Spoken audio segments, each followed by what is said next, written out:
Okay, so we're at participation is at 13 right now. I'm going to welcome everybody out today to our Lunch and Learn.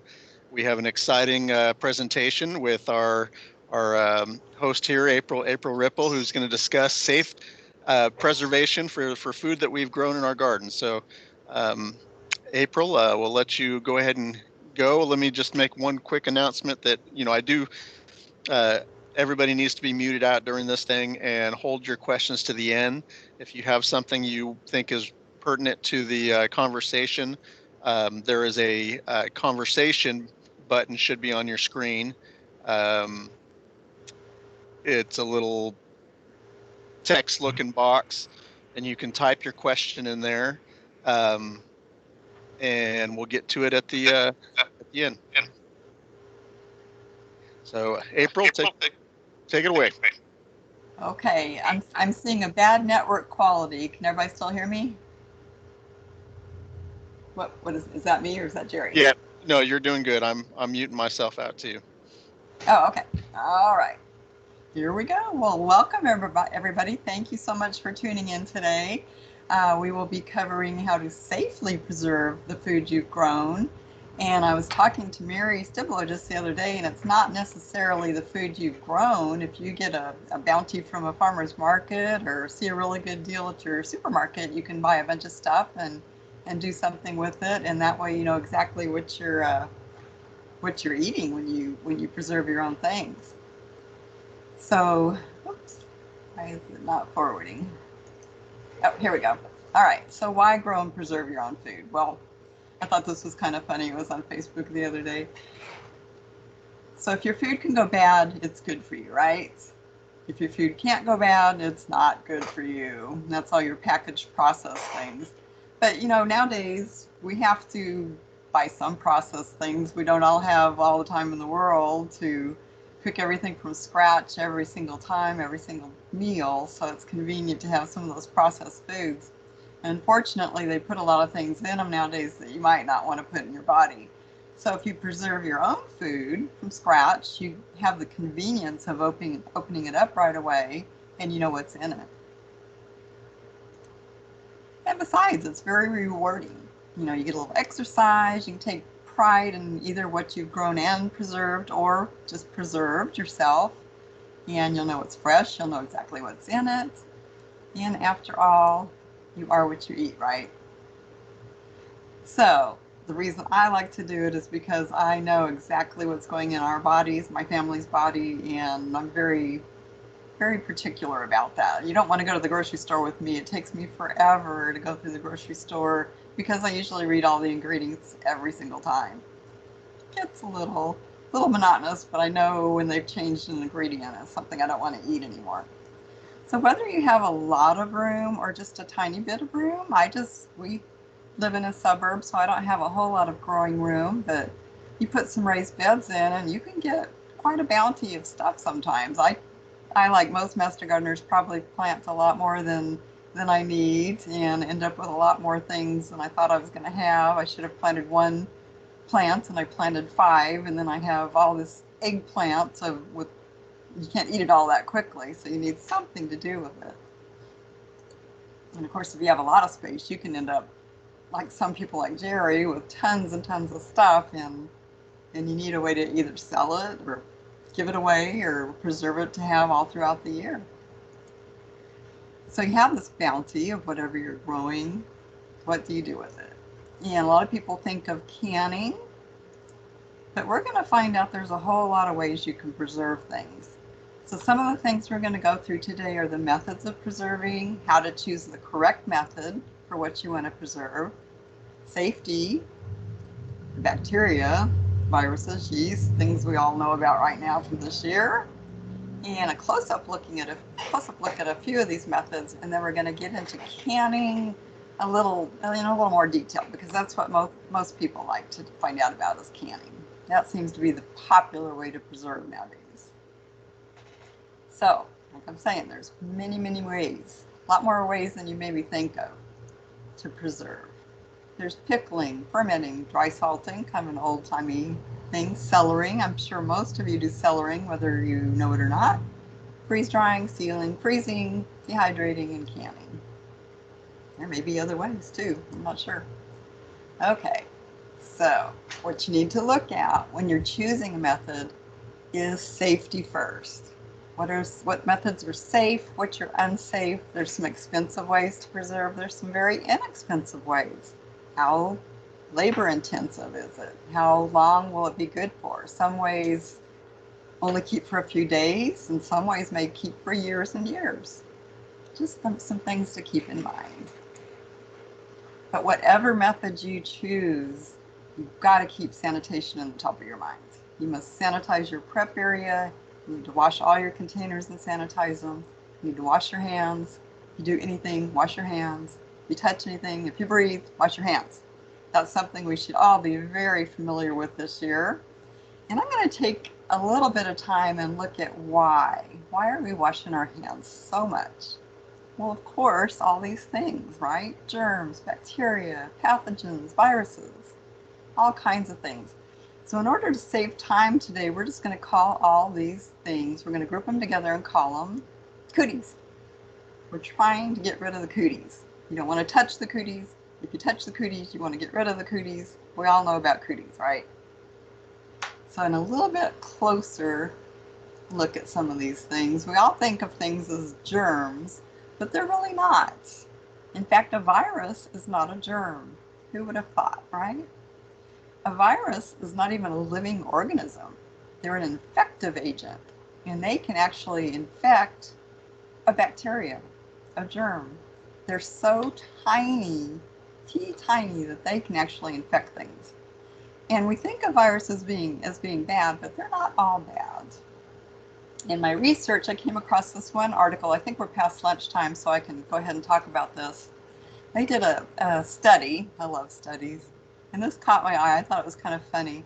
They took the poop from a newborn baby, and they looked under a microscope, and they found absolutely no viruses in that poop at all. Nothing. Clean as a newborn baby, right? And so they let the mom take the baby and do whatever moms do with newborn babies that first week, and they brought the baby back in after a week and looked at its poop again, and it contained about 100 million virus particles in 1 week. Now we need some of those to survive, just like we need a certain flora of bacteria in our gut to have a good digestive and immune system. So I just thought this was very interesting. So we have viruses in our system our whole lifetime. From 1 week on, we've got viruses in our system. Some are good, some are bad, some we form a defense against, some we don't need to. We actually need the viruses and bacteria to survive. So I'm going to let you have a closer look at some of the bad guys, because we're talking about bacteria and viruses and all those things a lot in the news lately, it seems like. Under a microscope, this is E. coli. I know you've all heard about it in the news, food, whatever, people get sick from it. And this is what they look like. I thought that was really interesting, kind of like little hairy worms. So that's your E. coli. Salmonella, we've heard about that a lot lately. I think, isn't that the one getting on lettuce, or is it Listeria? Anyway, it's getting on our lettuce. You have to wash things or maybe throw it out. And this is what it looks like, again, under a microscope. Kind of weird looking. Listeria, we've all heard of that. This is what it looks like. Yeah, it's interesting how they kind of all look like little worms. Something out of a sci-fi movie, right? Fungus. Here in Texas, we're all familiar with fungus, molds, all that good stuff. When it's warm and moist, we're going to get this stuff.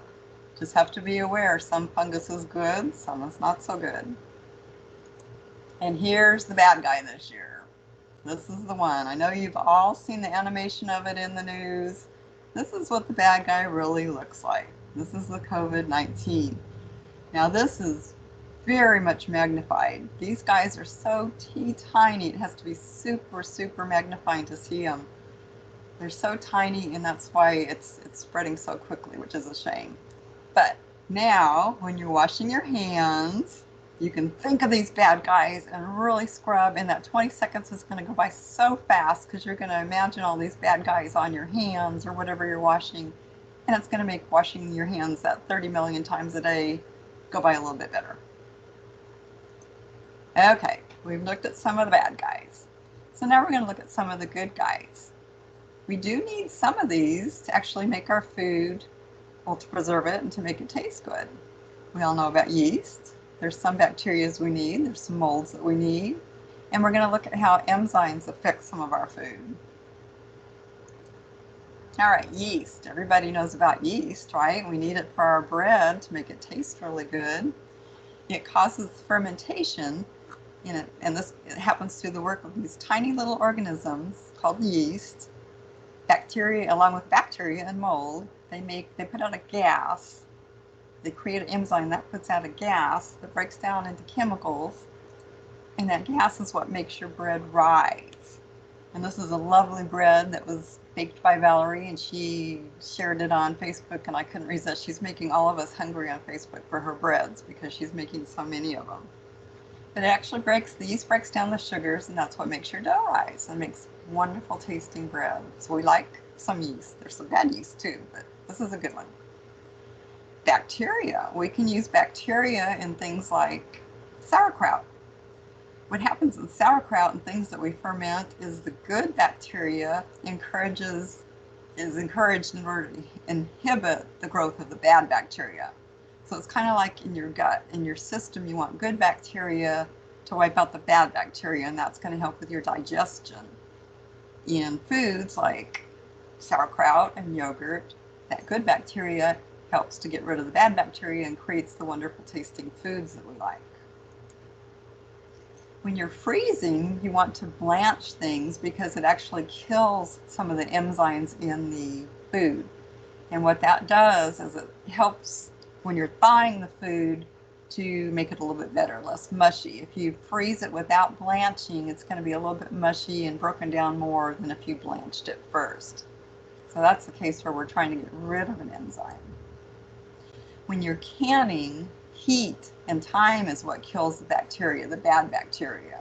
And then of course your jars are vacuum sealed, and that helps to inhibit the formation of the bad bacteria in the future so that you can keep it for a number of months or years. Cheese is another example. This is where we're using mold. You wouldn't normally think of mold as being good on things, but in some cheeses you need it to develop the flavor and help it to get ready to eat.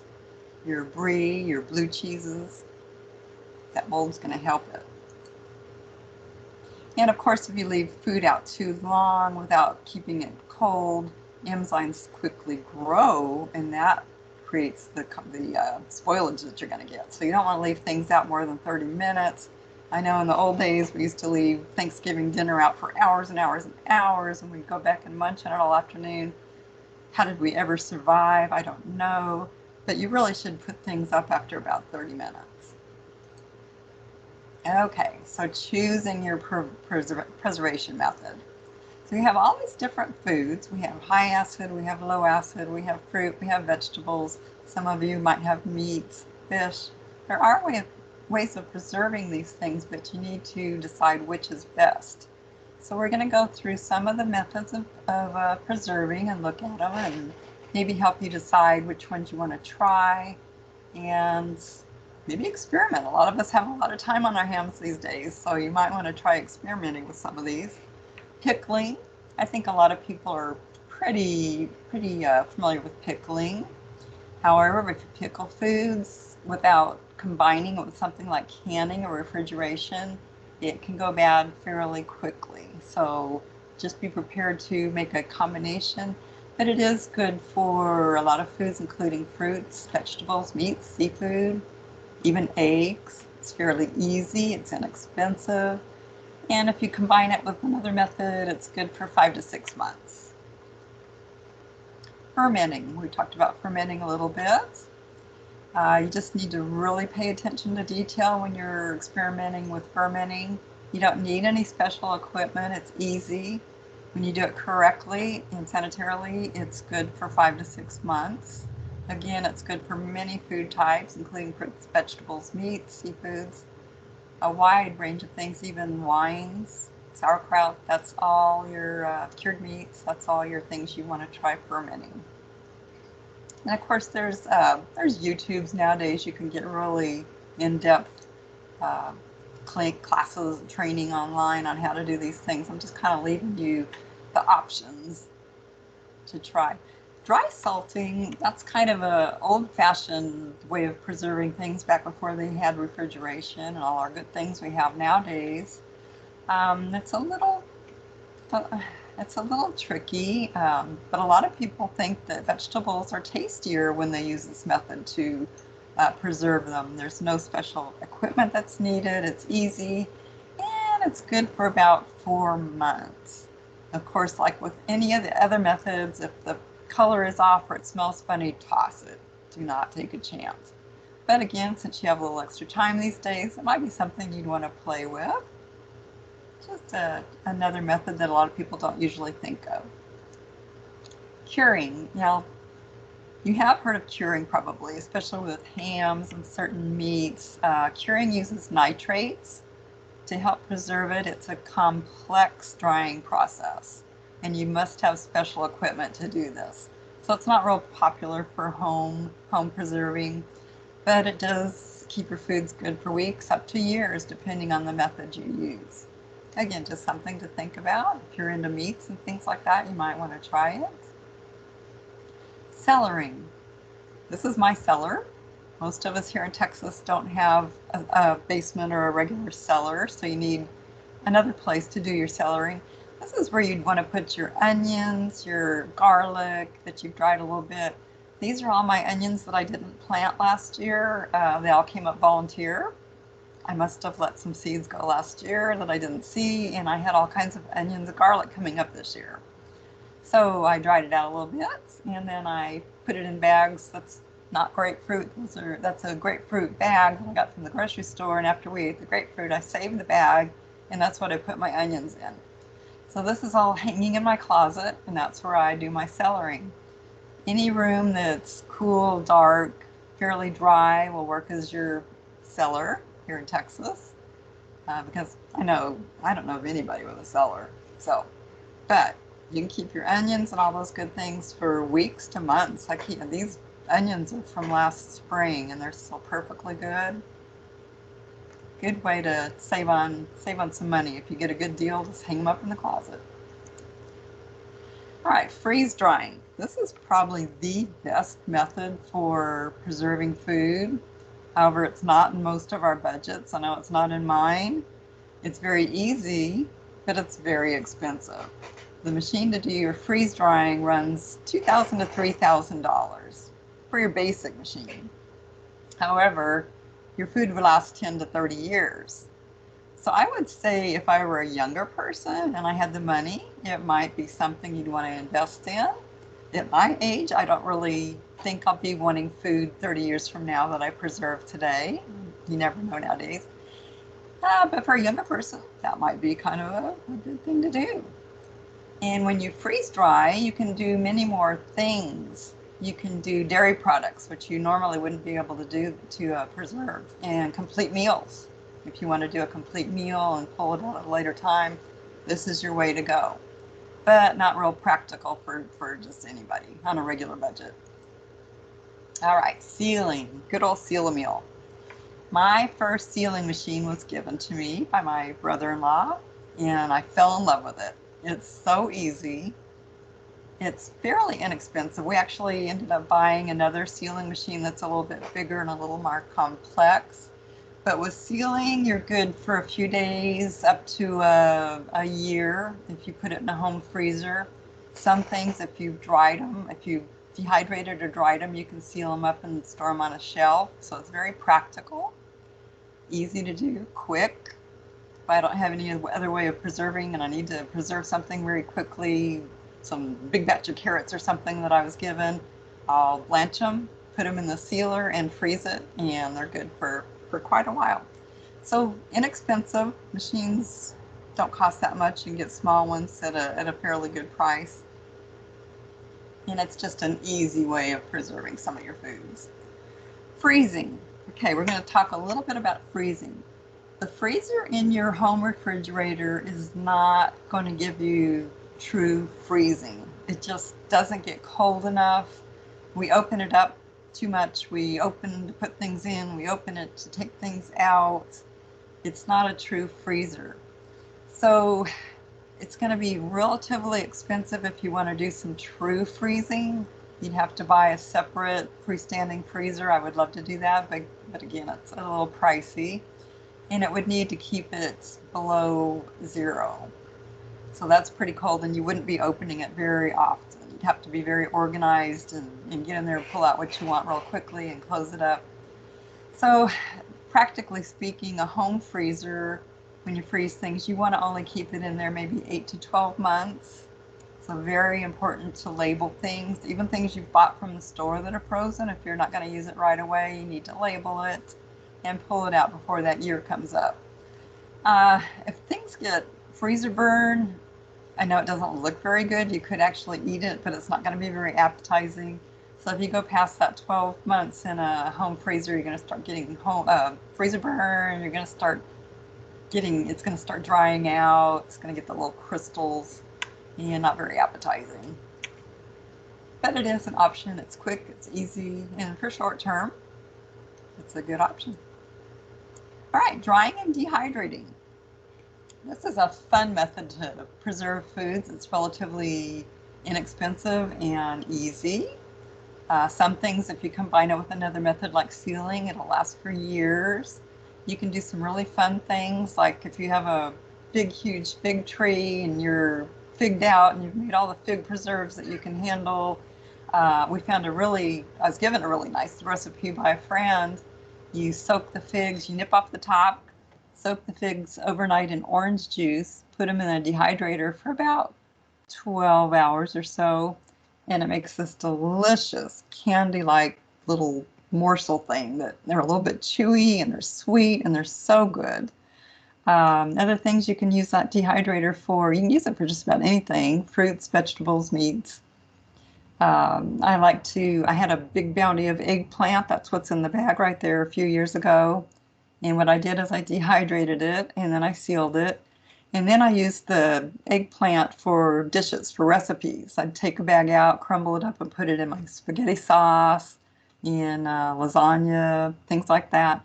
So, and it's good for maybe 6 months to a year if you combine it. Kind of a fun, inexpensive way to preserve your foods. And the biggie, canning. This is what everybody's interested in, right? So we're going to go a little more in depth on the canning, but specifically it's a method where you're using heat and time to vacuum seal your food in a jar. That's basically it. Takes a little bit of practice, a little bit of expense to set up with the equipment, but with canning you get to use things over and over, so it's fairly practical. If you have a lot of things that you'd want to can, it is practical to do, and once you've done it once or twice, you're a pro. It's not that big of a deal. So we're going to go into it, and it's good for about a year. You need to label your things good for about a year. All right, pros and cons of canning. It's great for extending the enjoyment of your homegrown produce or meats if you're a meat eater. You can make your own recipes. You can add your own spices. You can, in our case, my husband can't have salt, so I don't add salt to our things, so he can have salt-free veggies and beans and all those good things. So you can control your ingredients. There's no added preservatives. And you can control your portion size. You may want to put some things in a small jar if you live alone, or in a quart-sized jar if you have a bigger family. And hey, it makes great gifts at Christmas. I love getting home canned things. I know it goes into it time and labor-wise, so I enjoy getting those homegrown canned goodies. Cons, all right. You've got to sanitize. Bacteria is your enemy, so you have to take a little bit of time with prepping, sanitizing, your temperature control. It is a little time consuming. You have the initial cost of getting your canning tools and your instruments, little time and labor intensive. You need a place to store your goods. We actually put up, my cellar where I had my onions, we actually put up shelves in there, and that's where my canned goods go. That's them on the right. And you need to be able to label them so that you have a time label on them, and you need to be able to rotate your jars so that you're eating the thing that you did the latest first and keeping control of that time. Like I said, they're good for about a year, but I love having that convenience. All right, some of the things you need to do, you can reuse your jars and the rims. The rims are the part of the lid that screws down. You just need to inspect the glass every time to make sure there's no chips or cracks. You need to look at your rims every time and make sure there's no rusts or dents in them. That will make a difference in your sealing. So you need to make sure if you're not going to buy them new, that they're in really good shape. The lids, the flat disc thing that goes down first and then you screw it down with the rim, the lid must be bought new every time, but they're relatively inexpensive. All right, it's not a time to be a mad scientist. You can experiment with the recipes, but nothing else. Not the processing times, not the items to be canned, and not with undocumented canning methods. You just don't want to mess around with that. A few years ago, I read somewhere that you should put olive oil on the rim of the glass before you put the lid down and screw it down to do the canning. No, nothing should go in between that clean, wiped off glass surface and your lid. So you might read things like that. No, don't be tempted. No, stick with the tried and true. You don't want to get sick from something that you preserved. All right, there's two types of canning. We have the water bath, fairly easy, and the pressure canning. With water bath canning, you want to use your high acid foods. So that's why it's good for your jams and jellies and fruits and salsas, any kind of tomato type things, your pickles, anything with your vinegars and condiments. Water bath is great. It's really easy to do, not very time consuming. You don't have to watch it quite as closely. So it's an easy place to start. You're going to need pretty much the same tools. But if you're thinking about canning and have never done it before, I would start with a water bath canning of something and try it and see if you even like it. And then move on to getting into the pressure canning. Pressure cooking you want for your low acid foods. That's most of your vegetables, things like chili recipes, your meat, seafood, poultry. It gets a little more expensive, but it's very rewarding. All right, we're going to go into depth a little bit on water canning, and then we'll move on to the pressure. It's ideal for high acid foods. You do it at a lower temperature. So you can do your water bath canning on your stovetop. Even if you have a glass top stove, you can do your water bath canning in your kitchen. So it makes it really easy. You just need to bring it up to a boil. It's not that big of a deal. It creates the vacuum very easily with the high acid foods. So again, easy, good place to start. Just need it hot enough, that boiling, to destroy any molds, yeast, and enzymes. Pressure canning. This is for your low acid foods, and it takes a very high temperature to create that vacuum. It takes time and temperature to destroy the bacteria, to get that vacuum in these types of foods. It is a little more expensive, but like I said, if you try the water bath first, you can use practically all the same tools to do your pressure canning. You just have to buy a pressure cooker. So what you'll need in comparison, water bath, you just need a big deep pot. Pressure cooker, you need the pressure cooker. After that, the glass canning jars, a good jar lifter, we're going to look at that in a minute, a funnel, some wooden tools, and of course your fresh quality ingredients that you're going to put in it.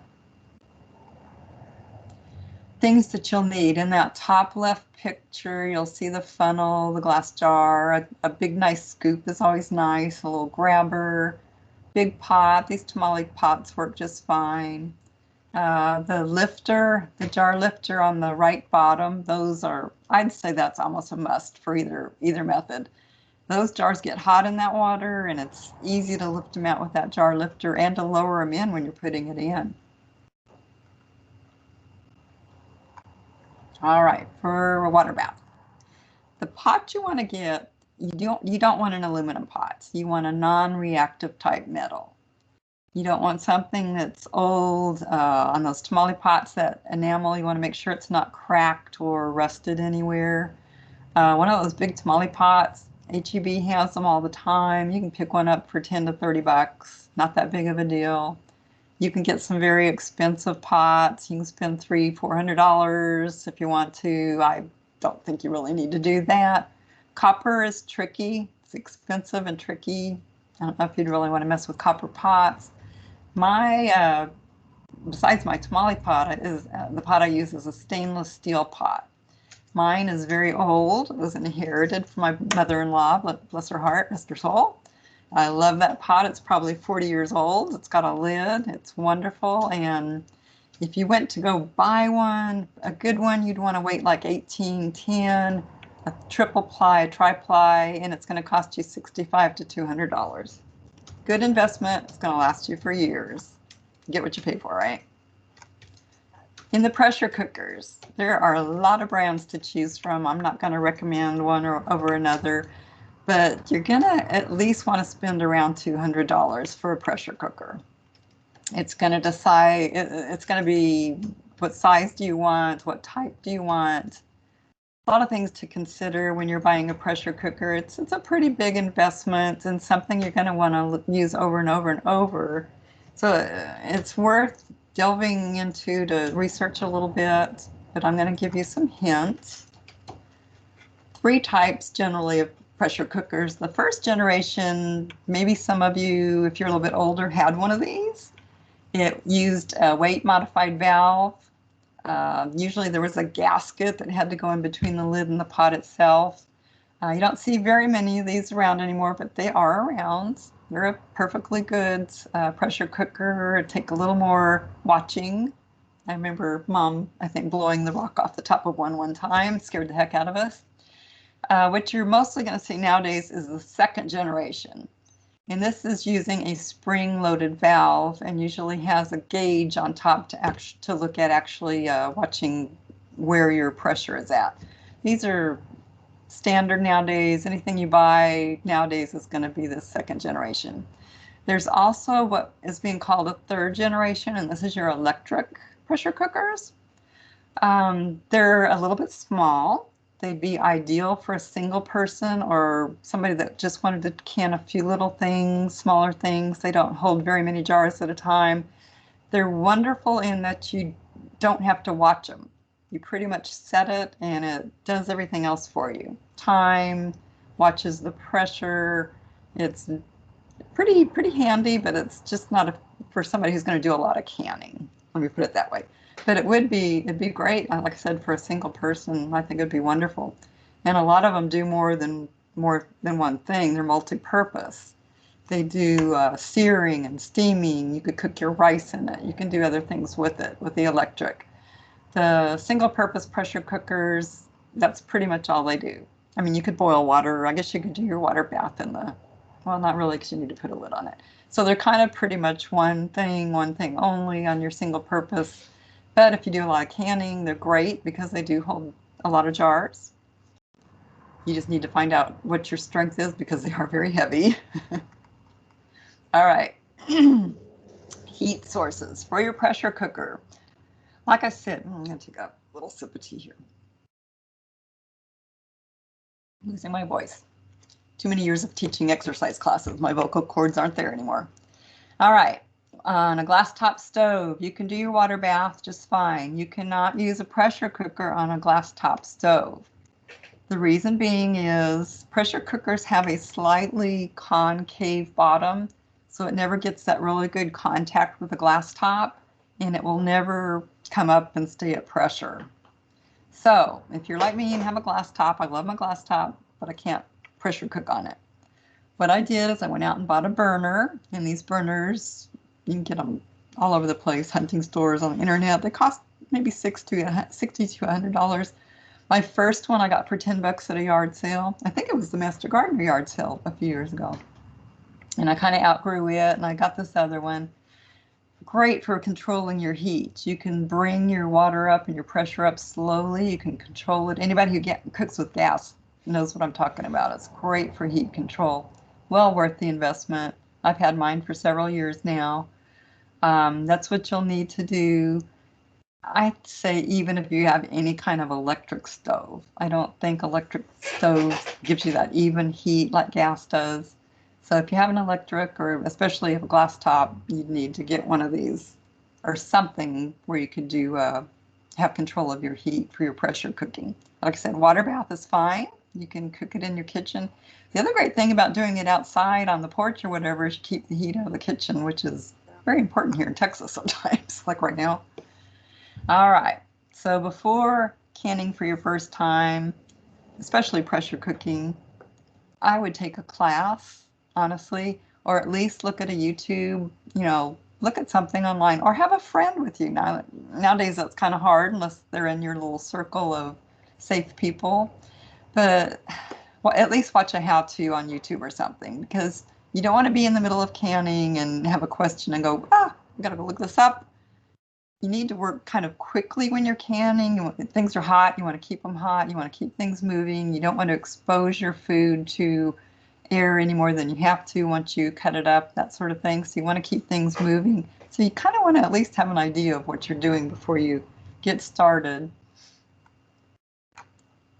All right, we're going to run through quickly basic water bath steps and then pressure steps.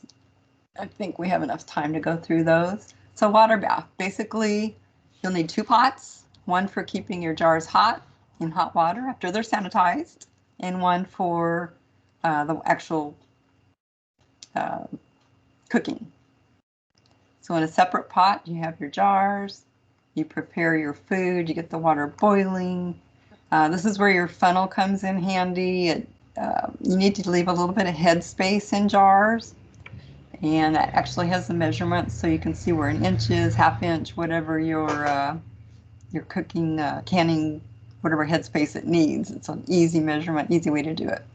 So you have all your water going, your jars prepped, you put your food item in the jar, you put the lid on it, you screw down the band, and then you use that jar lifter to lift it into your pot for the processing.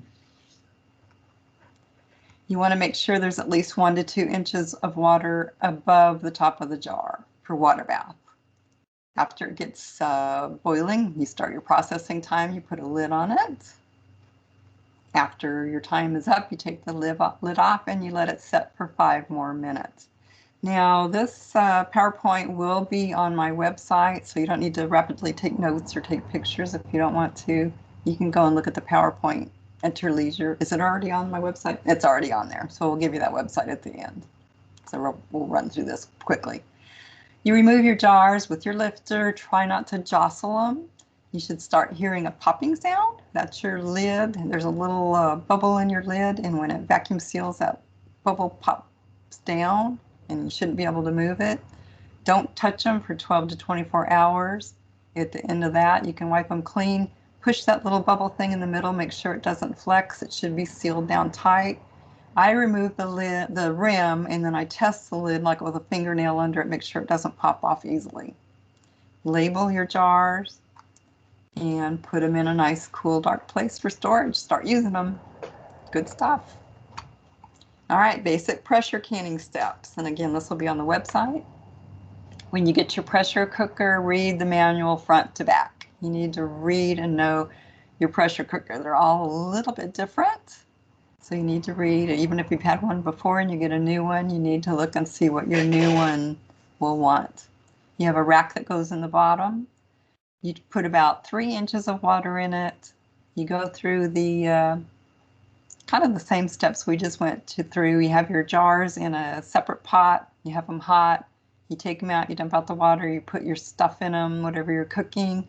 You put the lid, you wipe the rim, you put the lid on it, you screw down the rim on it, and then what I do is I put it back in the hot water to keep it hot until I take it out to my pressure cooker, because I have to go from the kitchen out to the back porch, so that's the way I do it.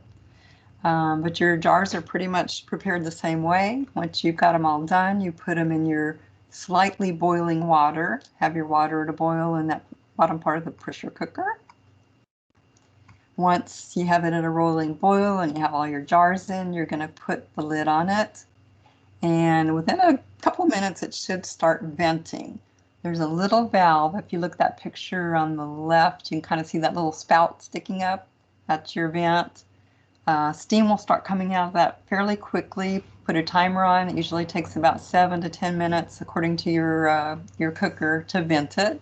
And then you'll put that rock on it. And that's the thing on the right, that round, heavy thing. You'll put it to the correct pressure Most of the things that I can are done at 10 pounds. So you see the little tin, you'll put that down over the little spout thing, and then you wait for that first jiggle. Now my pressure cooker has a gauge on it. I think you can see it in the next slide. Yeah, that gauge on the right. So I can kind of watch it go up to the 10 pounds or whatever pounds I'm cooking at. So you'll know when it's fixing to jiggle. Once you get that little jiggle on the rock, you start your timer for your processing time. Your jiggle should come about 1 to 3 times a minute. If it's jiggling more than that, you're really just wasting fuel. You're cooking it too hot. You turn it down to that 1 to 3 jiggle a minute. If you're not jiggling at all, you drop down in pressure. If you lose pressure and you drop below what you're supposed to be, you need to start that processing time all over again. So you want to be sure and have the heat evenly kept out so that you can keep that pressure up during your whole pressure time. You're squeaky, honey. You got a squeaky chair.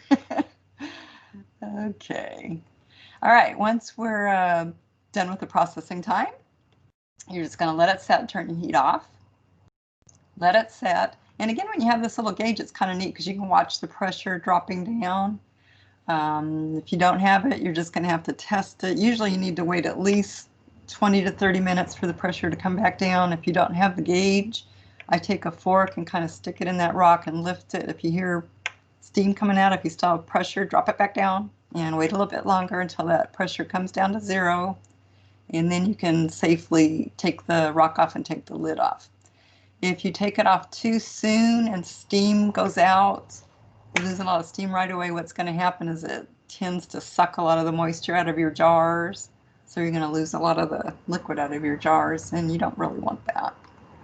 Use your jar lifter to lift the jars out and place them again in a cool, dark place for 12 to 24 hours. Go through the same process of taking the rims off, check your lid to make sure they seal correctly, press that little bubble in the middle, mark them what it is and the date. All right, this little tool, I didn't have it earlier, it's a neat little tool for getting the lids off when you're ready to use your goodies. It's got a little thing on the end that you prop it up with. That kind of 2-part thing is for getting the bands off. It easily turns those little bands and get them off. So it's just, you don't have to have this tool, it's just kind of a neat one. All right, I think at this time, good, we have a few minutes for questions.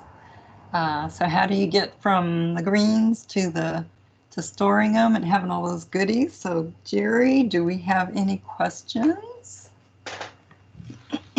Or do we want to open it up for a chat? We can open it up. Okay. I do have a question. Okay.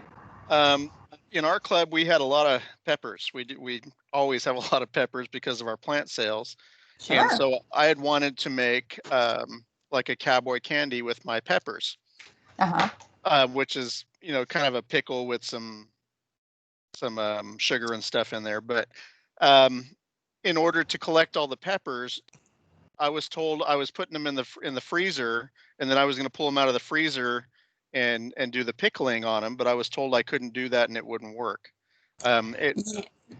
Yeah, you wouldn't want to do that. Maybe you could refrigerate them, because to freeze them, you'd really want to blanch them first, and I think that would take away. You'd want them kind of crispy for pickling, right? Yep. So if you didn't have to wait too long in between your harvesting, I would just refrigerate them. They keep fairly well in the refrigerator. Excuse me. Because it was kind of a catch, because you don't want to, the more peppers you pick, the more grow. Yeah. But so I don't want to keep them all on the plant until I have enough to go, because my production will be more limited. So I was trying to find something to do with them until I was ready to pickle them. Yeah. Maybe either do smaller batches of the pickling, or you could try refrigerating them. I kind of did the same thing. I had a lot of peppers the last couple of weeks, and I was trying to figure out what I was going to do with them. We ended up having them on shish kebabs last night, actually. But I kept them in the refrigerator. They keep really well, just like any pepper in the refrigerator.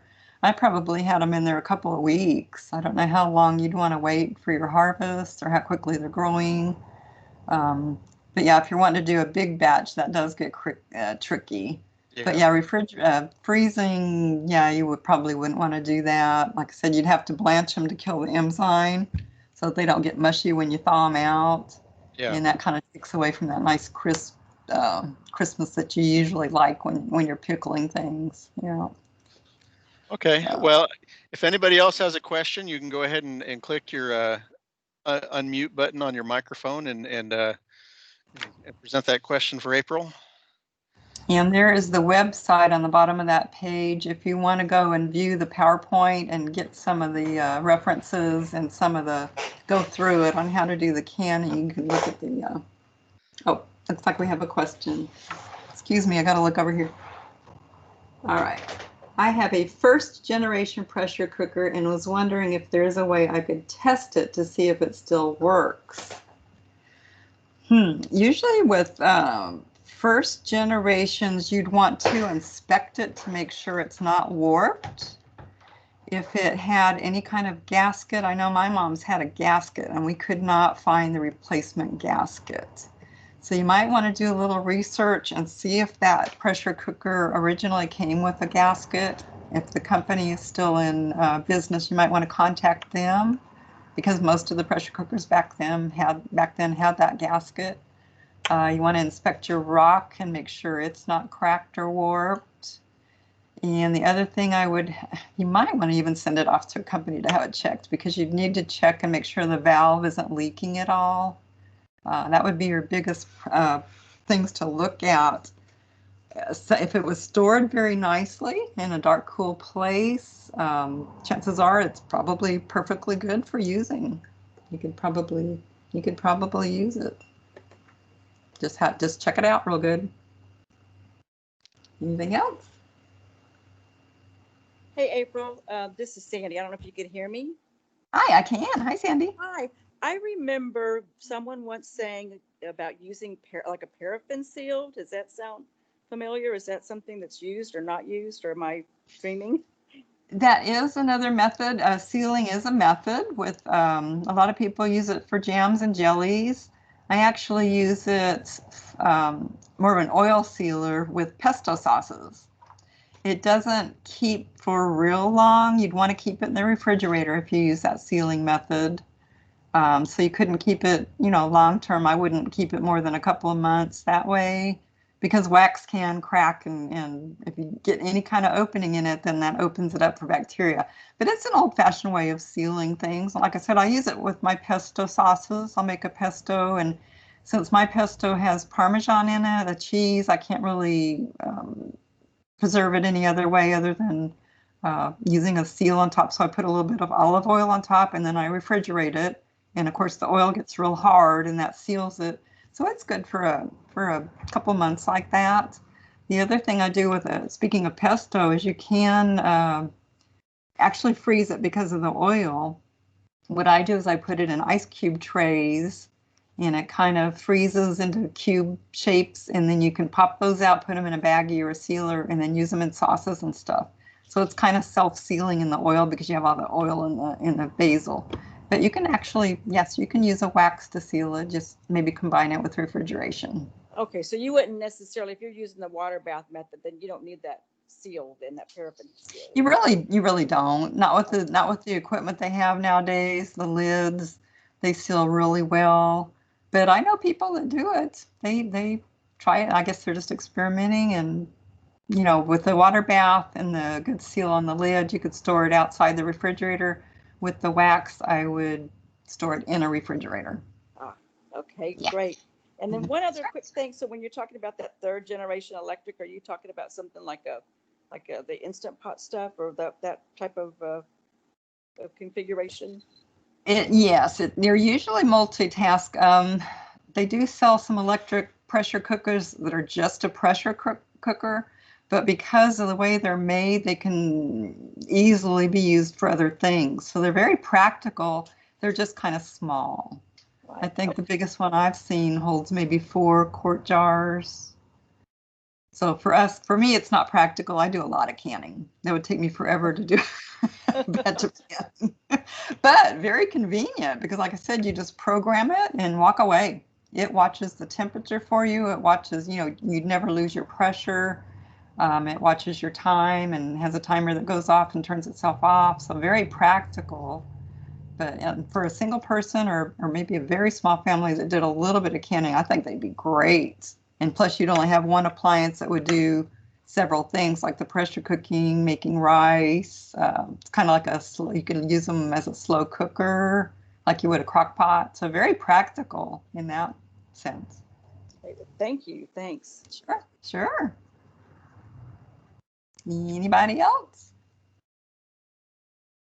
There's no stupid questions. Don't be afraid to ask. The first time I did a canning, I was scared to death. I had a friend on speakerphone. She lives in Smithville, and I knew she did a lot of canning. So I called her up. I had her on speakerphone, and she virtually held my hand through it. This is several years ago.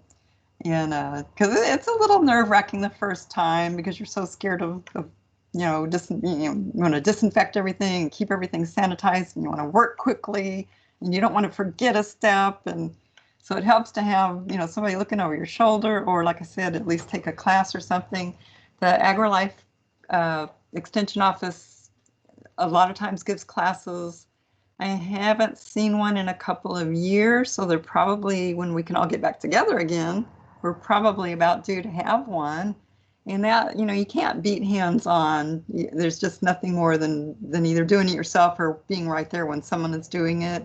That's the best way to do it. But don't be afraid of it, especially the water bath. It's not that difficult. It's a lot of fun. Yep. Anybody else? I've tried prickly pear jelly quite a few times. Oh yeah. And it always seems the recipes that I find, when I use the amount of pectin that's recommended, it always ends up more soupy. Oh. And I've had to double the pectin. Is that something that you've heard about, or? And that's the only one you've tried, is the prickly pear? I've done some other ones, but the prickly pear is the one that ends up being that way for me. Yeah, there might be too much moisture in the prickly pear. I'm not a big jelly maker, so somebody who is Carol Sakan. I'd maybe give Carol a call and pick her brain on that, because she is the jelly queen. It still works as an ice cream topping, but but not so much as not so much as a jelly. Right. Yeah. You wanted a little more solid. Yeah. Hi, this is Beth. I have a question as well. Sure. Kind of like Jerry, I have been trying to do the peppers, but making them sweet and still say crisp, like a jalapenos. Mm-hmm. And I mean, is there a way? Even like pickles, it seems like they never keep their crispness. Is there a certain process to do, or by the time you actually cook something in boiling water, it's not crispy? Yeah, the Frank my husband's doing a limpy hand. It is. Or is there a refrigerator? I see refrigerated methods of canning, but it seems like if you're just putting something in the refrigerator, it doesn't really seem canned. You'd have to keep it in the refrigerator, and it would only be good for a couple of months. That would definitely keep it crisper, though.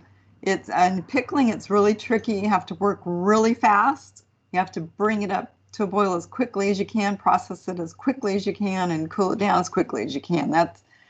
And still stay within the recommended, ways of doing it. So it is tricky. We don't have the equipment like a big manufacturer would that's getting those really crisp pickles. The other thing is the type of pickles. There's all different kinds of cucumbers, right? Right. And certainly the picklers are going to give you your crisper pickles. If you just try to do it with regular cucumbers, they're going to be good, but they're not going to be quite as crisp, Okay, well, I'll give both of those a try. And it's just a matter of working as quickly as you can when you're handling it. Because at least I know we have a lot of resources out there, people we can call. That's right, absolutely. But they have that crunchy stuff you can add to your pickles at HEB. Oh, do they? Uh-huh. Yeah, I wonder if you can add that to jalapenos. Crunchy stuff? Might give it a try. I don't see why not. Where do you find crunchy stuff? Is it on the canning aisle? On the canning aisle. It's something to help make your pickles more crisp. Okay, that's a good one to try. Interesting, yeah. I would try it. You can't, what the heck, right? Yeah, I saw something at Tractor Supply for like a package of something for adding to pickling. I haven't gotten there yet to try. I mean, to try making it yet, but Yeah, we'll see. Seasoning. Yeah, there's seasonings you can add. They have the packets where you don't have to do your individual seasonings. Like usually you'd put in dill and some kosher salt and some mustard seed, and they have the That might be packets what that it you just is. add. It makes it convenient. Well, I'll experiment and let you all know. We'd appreciate that. We always like to see that. Yeah, Okay, thank you. sure. Is there any more questions? We're coming up on time here. We had a total of 21 people join us today, Well, thank you for joining us, everybody. and I think we had an awesome presentation. Great. We have another Lunch and Learn planned for this month. We've actually got 2 planned for this month. The second one is going to be on August 26th, and we'll have invites go out a couple days before that. It will be on how trees impact the growth of plants around them, given by Christy Rolfe. So I hope everybody can join us for that one, and I thank you everybody for coming today, and I think we learned a lot. Thank you, April. Well, thank you. Thanks for joining us, and hope to see you later in the month for the second one. Great. Bye, everybody. Bye-bye. Bye. It was great. Enjoyed it.